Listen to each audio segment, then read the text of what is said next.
Coming up next on the Jeff Crilley Show, when we think about self-defense, we're usually thinking about golden gloves. But what if I told you it was more effective to have a silver tongue? That story just ahead.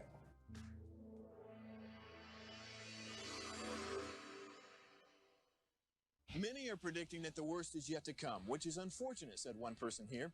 Until now, they've enjoyed the reputation of being the nation's icebox. Watched a burglar in his home this morning by webcam. As a journalist of over 25 years, stories are what make my world turn. Reporting live from the Dallas newsroom tonight, Jeff Crilley, Fox 4 News. But in 2008, I took the jump from my familiar life and started a PR firm from my home.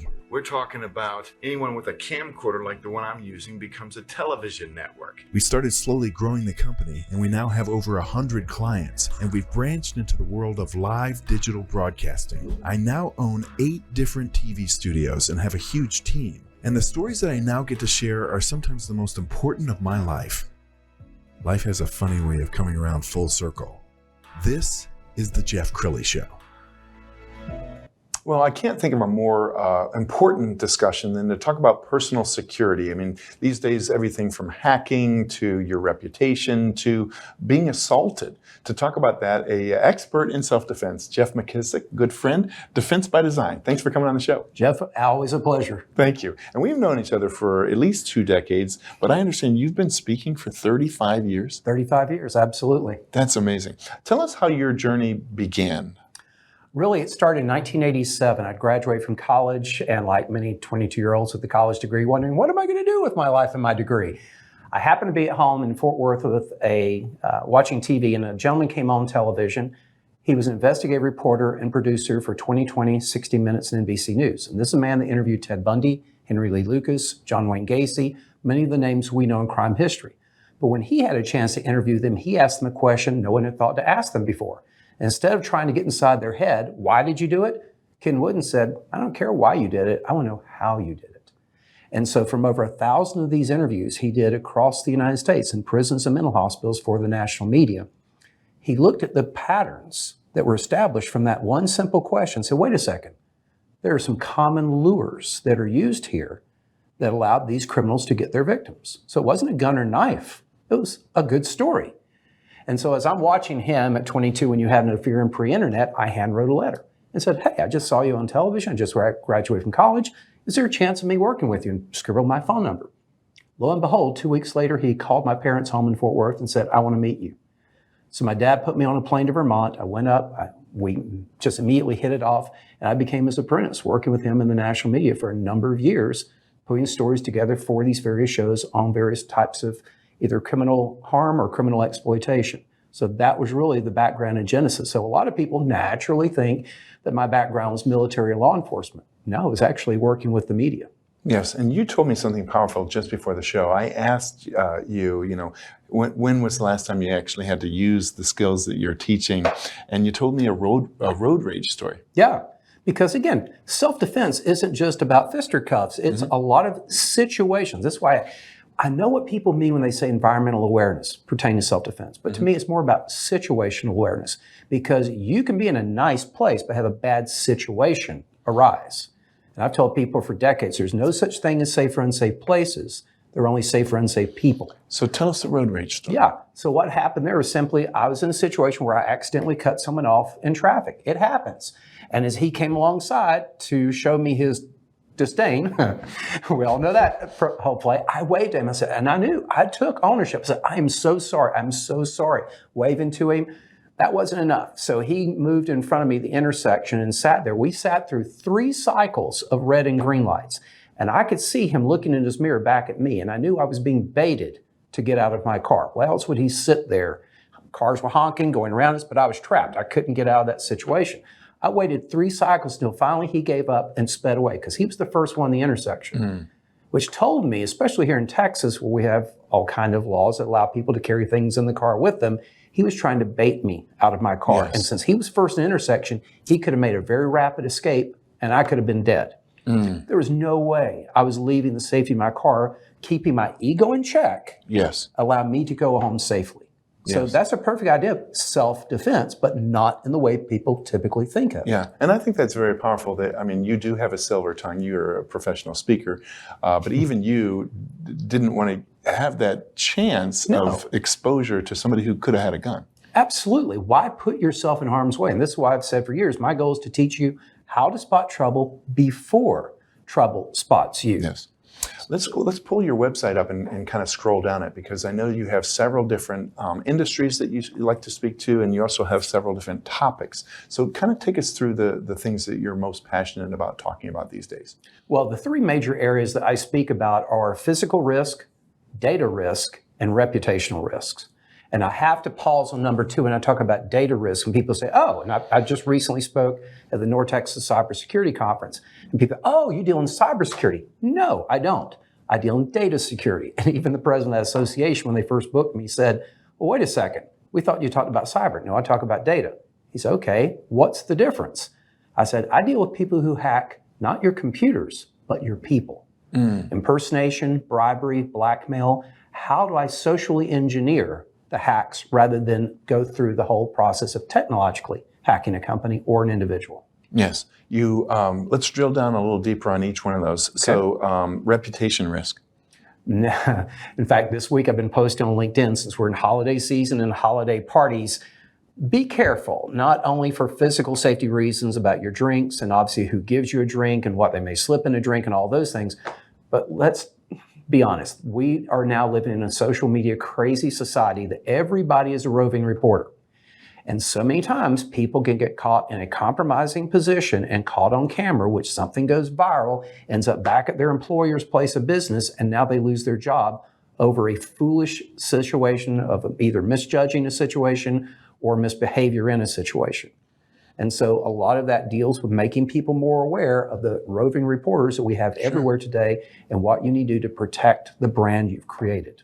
Well, he's a brilliant speaker, and he's done something that I've never done. I've never done a TED Talk, and we're going to put up on the screen you speaking to, I guess that's TEDx Turtle Creek. What was your message that day?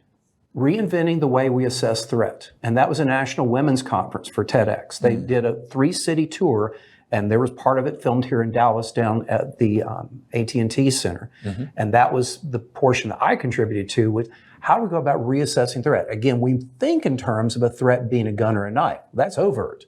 What about covert? Yes. Again, well, back in the late 80s, one of the things that we did for the national media, Oprah, 2020, Good Morning America, Nightline, and others, we lured over 200 men and women into cars and vans to show how easy it was to lure a grown adult and get into a car with a total stranger. And we thought it was really easy, which again proved it wasn't a gun or knife. It was a good story. But yet I don't want to make people paranoid to the point that they are no longer good citizens, good Samaritans. When people come up and they legitimately need help, they legitimately have an emergency. This is a legitimate authority figure telling you need to do something. But how do you determine what is a good person and what is just simply a good story? Sure.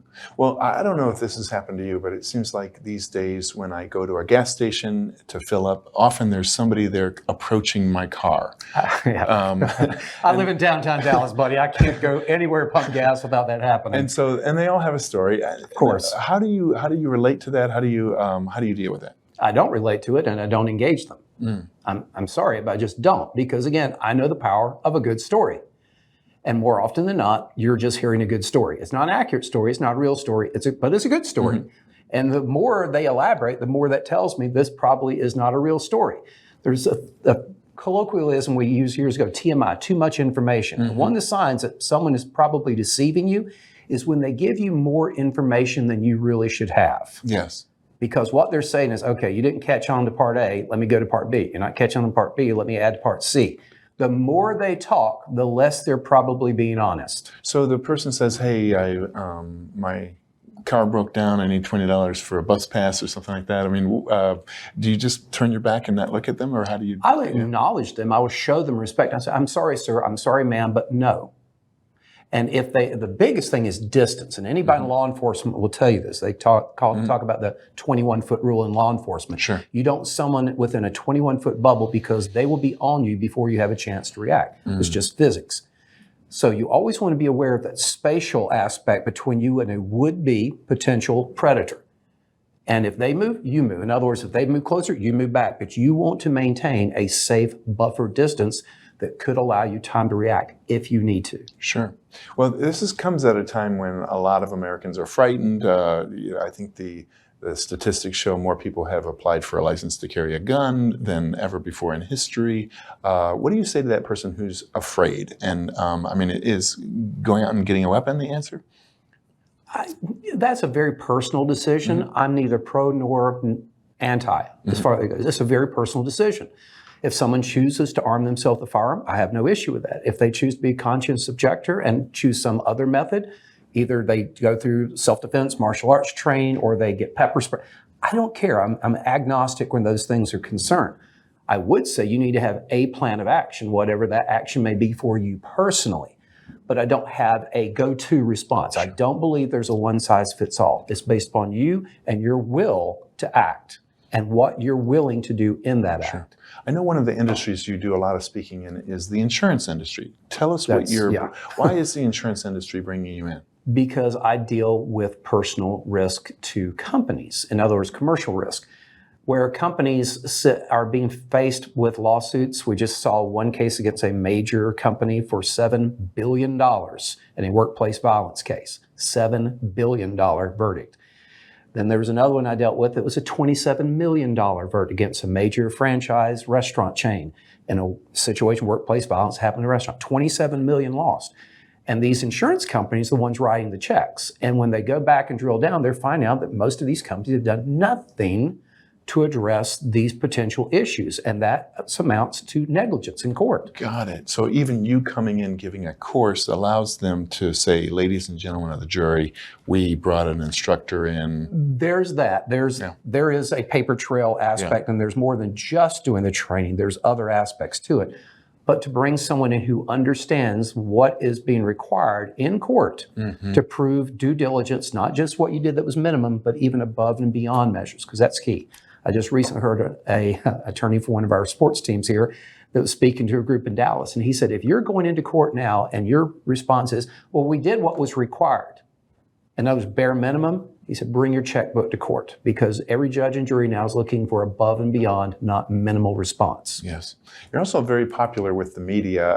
If memory serves, I think I may have interviewed you back in my Fox 4 days. I think you actually did. We've got some video of you being interviewed. What kinds of topics do you often get called on to discuss? Typically with the media, it's going to be personal safety. I did a piece for our NBC affiliate here last Christmas that dealt with shopping safety. Hey, you're out at the mall. What things should you be aware of? Because there were some smash and grab situations where cell phones were literally being ripped out of people's hands at the mall. Yes. So what are the things you should be aware of? Well, the biggest thing in that situation, because everybody faces it, is be aware what's going on around you. I used to tell people 35 years ago, the biggest challenge is getting people to look around. Now my biggest challenge is to get people to look up. Yes. Because people are so distracted with that thing in their hand. And I think there's a crime spree going on across the country right now called jugging, which they'll kind of watch you at the ATM and then they'll follow you to wherever you're going. And so that, be aware when you're, who's following you out of that. Well, in Los Angeles, they've had another similar thing, and I've forgotten the technical name for it, but there are criminals who are watching people leave fine dining restaurants.